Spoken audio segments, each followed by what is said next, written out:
Hoy estoy acá para decirles que Occidente está en peligro. Está en peligro porque aquellos que supuestamente deben defender los valores de Occidente se encuentran cooptados por una visión del mundo que inexorablemente conduce al socialismo y, en consecuencia, a la pobreza. Lamentablemente, en las últimas décadas, motivados por algunos deseos bien pensantes de querer ayudar al prójimo y otros por el deseo de pertenecer a una casta privilegiada, los principales líderes del mundo occidental han abandonado el modelo de la libertad por distintas versiones de lo que llamamos colectivismo. Nosotros estamos acá para decirles que los experimentos colectivistas nunca son la solución a los problemas que aquejan a los ciudadanos del mundo, sino que, por el contrario, son su causa. Créanme, nadie mejor que nosotros los argentinos para dar testimonios de estas dos cuestiones. Cuando adoptamos el modelo de la libertad, allá por el año 1860, en 35 años nos convertimos en la primer potencia mundial, mientras que cuando abrazamos el colectivismo, a lo largo de los últimos 100 años, vimos cómo nuestros ciudadanos comenzaron a empobrecerse sistemáticamente hasta caer en el puesto número 140 del mundo. Pero antes de poder dar esta discusión, sería importante que primero viéramos los datos que sustentan por qué el capitalismo de libre empresa no solo es un sistema posible para terminar con la pobreza del mundo, sino que es el único sistema moralmente deseable para lograrlo. Si consideramos la historia del progreso económico, podemos ver cómo desde el año 0 hasta el año 1800 aproximadamente, el PBI per cápita del mundo prácticamente se mantuvo constante durante todo el periodo de referencia. Si uno mira un gráfico de la evolución del crecimiento económico a lo largo de la historia de la humanidad, uno estaría viendo un gráfico con la forma de un palo de hockey, una función exponencial que se mantuvo constante durante el 90% del tiempo y se dispara exponencialmente a partir del siglo XIX. La única excepción a esta historia de estancamiento se dio a finales del siglo XV con el descubrimiento de América. Pero salvando esta excepción, a lo largo de todo el periodo entre el año 0 y el año 1800, el PBI per cápita a nivel global se mantuvo estancado. Ahora bien, no solo que el capitalismo generó una explosión de riqueza desde el momento que se adoptó como sistema económico, sino que, si uno analiza los datos, lo que se observa es que el crecimiento se viene acelerando a lo largo de todo el periodo.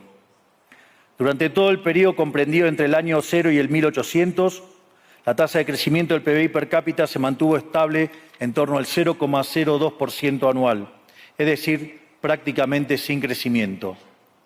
A partir del siglo XIX, con la Revolución Industrial, la tasa de crecimiento pasa al 0,66%.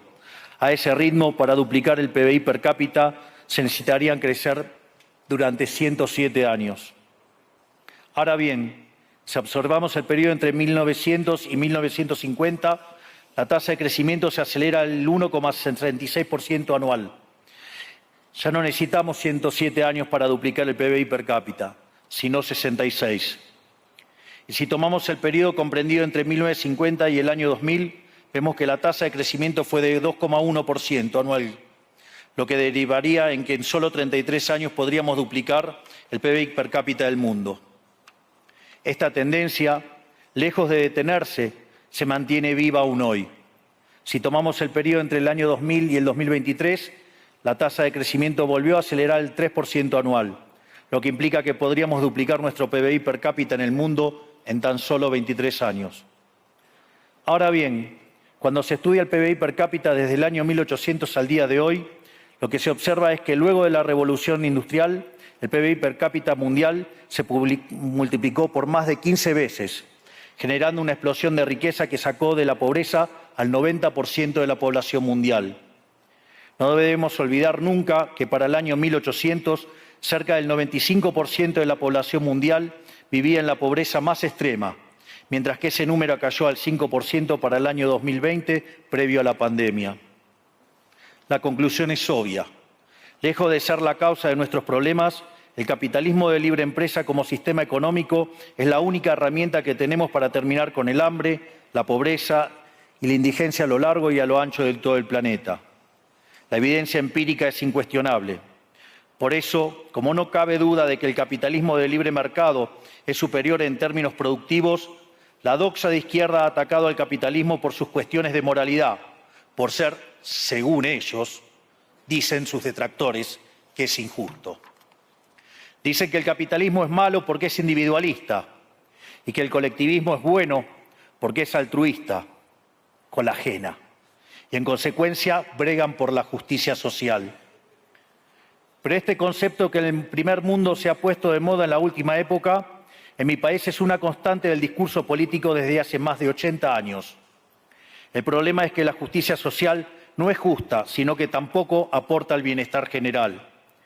Muy por el contrario, es una idea intrínsecamente injusta, porque es violenta. Es injusta porque el Estado se financia a través de impuestos y los impuestos se cobran de manera coactiva. ¿O acaso alguno de nosotros puede decir que paga los impuestos de manera voluntaria? Lo cual significa que el Estado se financia a través de la coacción y que a mayor carga impositiva, mayor es la coacción, menor es la libertad. Quienes promueven la justicia social parten de la idea de que el conjunto de la economía es una torta que se puede repartir de una manera distinta. Pero esa torta no está dada, es riqueza que se va generando en lo que, por ejemplo, Israel Kirzler llama un proceso de descubrimiento de mercado. Si el bien o servicio que ofrece una empresa no es deseado, esa empresa quiebra a menos que se adecúe a lo que el mercado le está demandando. Si genera un producto de buena calidad a un buen precio atractivo, le va a ir bien y va a producir más. De modo que el mercado es un proceso de descubrimiento en el cual el capitalista encuentra sobre la marcha el rumbo correcto. Pero si el Estado castiga al capitalista por tener éxito y lo bloquea en este proceso de descubrimiento, destruye sus incentivos y las consecuencias de ello es que va a producir menos y la torta será más chica, generando perjuicio para el conjunto de la sociedad. El colectivismo, al inhibir estos procesos de descubrimiento y al dificultar la apropiación de lo descubierto, ata al emprendedor de las manos y le imposibilita producir mejores bienes y ofrecer mejores servicios a un mejor precio. ¿Cómo puede ser entonces que desde la academia, los organismos internacionales, la política y la teoría económica se demonice un sistema económico que no solo ha sacado de la pobreza más extrema al 90% de la población mundial y lo hace cada vez más rápido, sino que además es justo y moralmente superior? Gracias al capitalismo de libre empresa, hoy el mundo se encuentra en su mejor momento. No hubo nunca en toda la historia de la humanidad un momento de mayor prosperidad que el que vivimos hoy. El mundo de hoy es más libre, más rico, más pacífico y más próspero que en cualquier otro momento de nuestra historia. Esto es cierto para todos, pero en particular para aquellos países que son libres, donde respetan la libertad económica y los derechos de propiedad de los individuos. Porque aquellos países que son libres son 12 veces más ricos que los reprimidos. El decil más bajo de la distribución de los países libres vive mejor que el 90% de la población de los países reprimidos. Tiene 25 veces menos cantidad de pobres en el formato estándar y 50 veces menos en el formato extremo. Y por si eso fuera poco, los ciudadanos de los países libres viven un 25% más que los ciudadanos de los países reprimidos. Ahora bien, para entender qué venimos a defender es importante definir de a qué hablamos nosotros cuando hablamos de libertarismo. Para definirlo, retomo las palabras del máximo prócer de las ideas de la libertad de Argentina, el profesor Alberto Venegas Lynch, que dice: el libertarismo es el respeto irrestricto del proyecto de vida del prójimo, basado en el principio de no agresión y en defensa del derecho a la vida, a la libertad y a la propiedad, cuyas instituciones fundamentales son la propiedad privada, los mercados libres de intervención estatal, la libre competencia, la división del trabajo y la cooperación social, donde solo se puede ser exitoso sirviendo al prójimo con bienes de mejor calidad a un mejor precio. Dicho de otro modo, el capitalista, el empresario exitoso, es un benefactor social que, lejos de apropiarse de la riqueza ajena, contribuye al bienestar general. En definitiva, un empresario exitoso es un héroe. Este es el modelo que nosotros estamos proponiendo para la Argentina del futuro. Un modelo basado en los principios fundamentales del libertarismo: la defensa de la vida, de la libertad y de la propiedad. Ahora bien, si el capitalismo de libre empresa y la libertad económica han sido herramientas extraordinarias para terminar con la pobreza en el mundo. Y nos encontramos hoy en el mejor momento de la historia de la humanidad. Vale la pena preguntarse, ¿por qué digo entonces que Occidente está en peligro? Digo que Occidente está en peligro justamente porque en aquellos países que deberíamos defender los valores del libre mercado, la propiedad privada y las demás instituciones del libertarismo, sectores del establishment político y económico, algunos por errores en su marco teórico y otros por ambición de poder, están socavando los fundamentos del libertarismo, abriéndole las puertas al socialismo y condenándonos potencialmente a la pobreza, a la miseria y el estancamiento. Porque nunca debe olvidarse que el socialismo es siempre y en todo lugar un fenómeno empobrecedor, que fracasó en todos los países que se intentó. Fue un fracaso en lo económico, fue un fracaso en lo social, fue un fracaso en lo cultural y además asesinó a más de 100 millones de seres humanos. El problema esencial de Occidente hoy es que no solo debemos enfrentarnos a quienes, aún luego de la caída del muro y la evidencia empírica abrumadora, siguen bregando por el socialismo empobrecedor, sino también a nuestros propios líderes, pensadores y académicos que, amparados en un marco teórico equivocado, socavan los fundamentos del sistema que nos ha dado la mayor expansión de riqueza y prosperidad de nuestra historia. El marco teórico al que me refiero es el de la teoría económica neoclásica, que diseña un instrumental que, sin quererlo, termina haciendo funcional la intromisión del Estado, el socialismo y la degradación de la sociedad. El problema de los neoclásicos es que, como el modelo del que se enamoraron no mapea contra la realidad, atribuyen el error al supuesto fallo del mercado, en vez de revisar las premisas de su modelo. Sobre pretexto de un supuesto fallo de mercado, se introducen regulaciones que lo único que generan es distorsiones en el sistema de precios que impiden el cálculo económico y, en consecuencia, el ahorro, la inversión y el crecimiento. Este problema radica esencialmente en que ni siquiera los economistas supuestamente libertarios comprenden qué es el mercado, ya que si se comprendiera, se vería rápidamente que es imposible que exista algo así como un fallo de mercado. El mercado no es una mera descripción gráfica de una curva de oferta y otra de demanda en un gráfico. El mercado es un mecanismo de cooperación social donde se intercambian voluntariamente derechos de propiedad. Por lo tanto, dada esta definición, hablar de fallo de mercado es un oxímoron. No existe el fallo de mercados. Si las transacciones son voluntarias, el único contexto en el que puede haber un fallo de mercado es si hay coacción. Y el único con la capacidad de coaccionar de manera generalizada es el Estado, que tiene el monopolio de la violencia. En consecuencia, si alguien considera que hay un fallo de mercado, les recomendaría que revisen si hay intervención estatal en el medio. Y si encuentran que no hay intervención estatal en el medio, les sugiero que hagan de nuevo el análisis porque definitivamente está mal. Los fallos de mercado no existen. Un ejemplo de los supuestos fallos de mercado que describen los neoclásicos son las estructuras concentradas de la economía.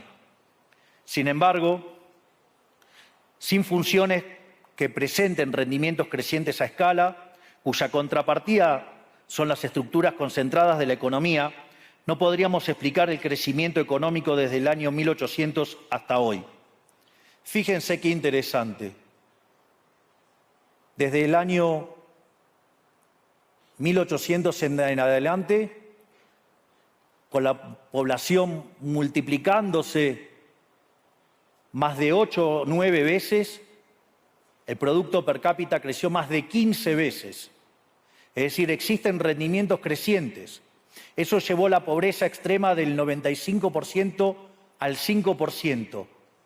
Sin embargo, esas presencias de rendimientos crecientes implican estructuras concentradas, lo que se llamaría, por ejemplo, un monopolio. ¿Cómo puede ser que algo que haya generado tanto bienestar para la teoría neoclásica, eso es un fallo de mercado? Economistas neoclásicos, salgan de la caja. Cuando el modelo falla, no hay que enojarse con la realidad, hay que enojarse con el modelo y cambiarlo. El dilema que enfrenta el modelo neoclásico es que dicen querer perfeccionar el funcionamiento del mercado atacando lo que ellos consideran fallos, Pero al hacerlo, no solo abren las puertas del socialismo, sino que atentan contra el crecimiento económico. Ejemplo, regular monopolios, destruirle las ganancias y destrozar los rendimientos crecientes, automáticamente destruiría el crecimiento económico. Dicho de otro modo, cada vez que ustedes quieran hacer una corrección de un supuesto fallo de mercado, inexorablemente, por desconocer lo que es el mercado o por haberse enamorado de un modelo fallido, están abriendo las puertas al socialismo y están condenando a la gente a la pobreza.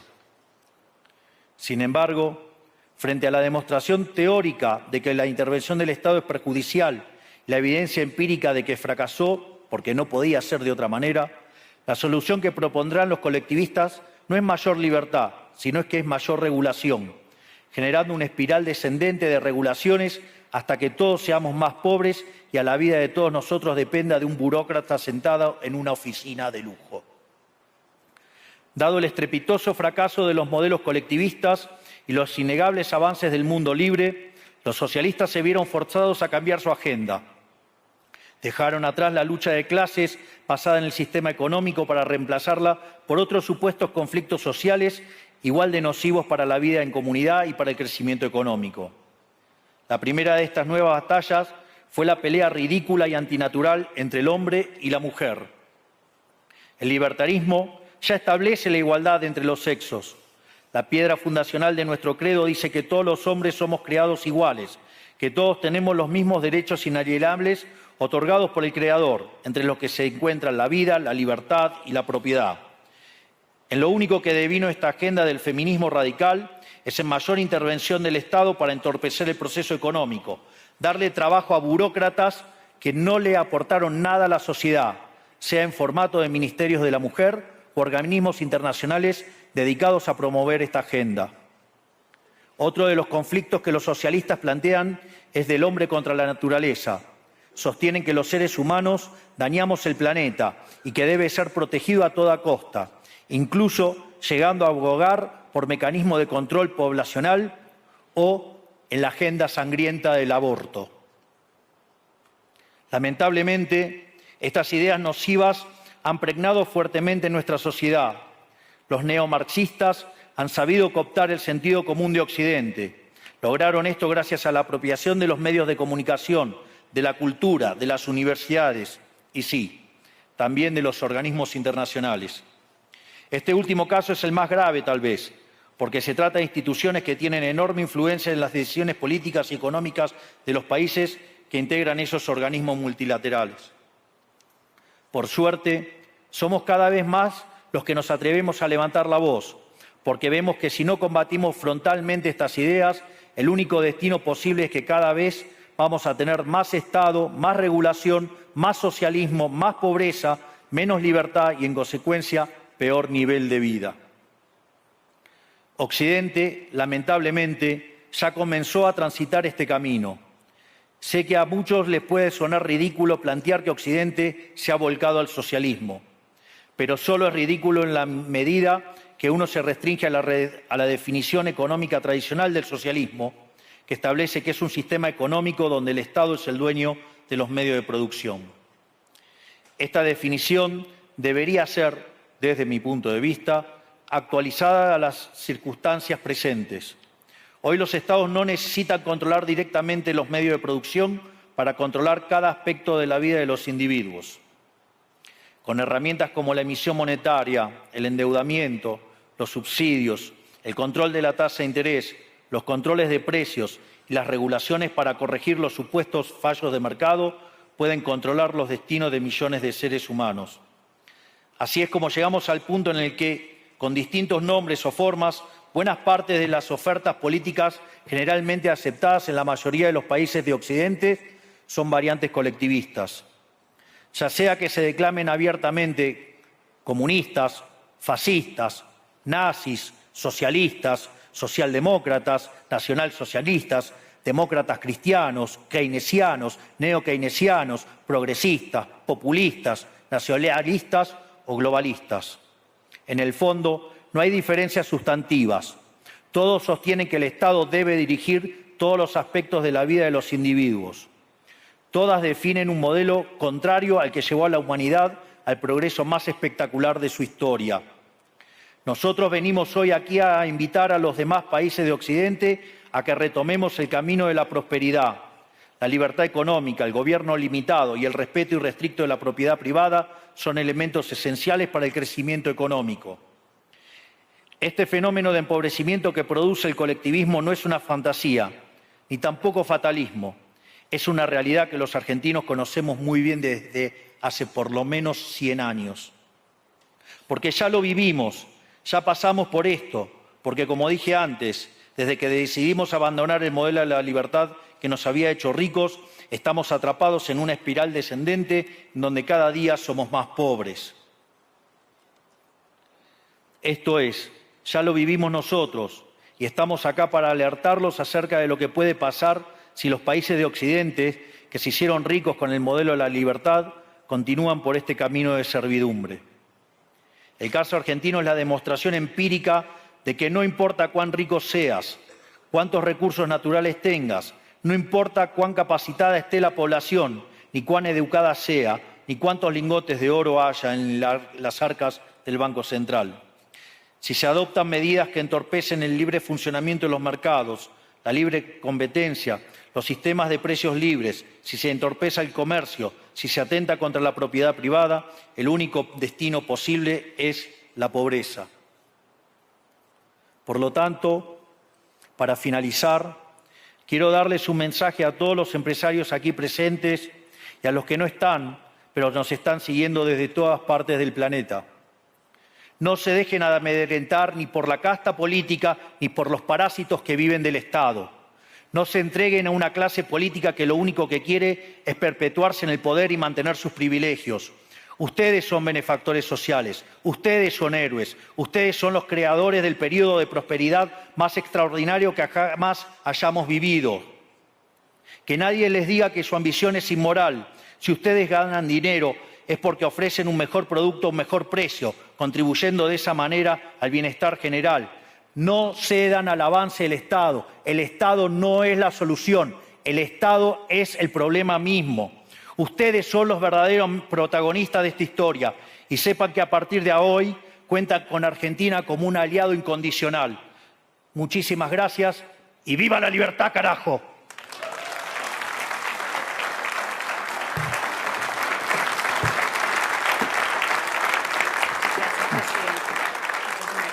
Gracias. Vamos a salir por la derecha también. Vamos a pasar. Fantástico. Gracias.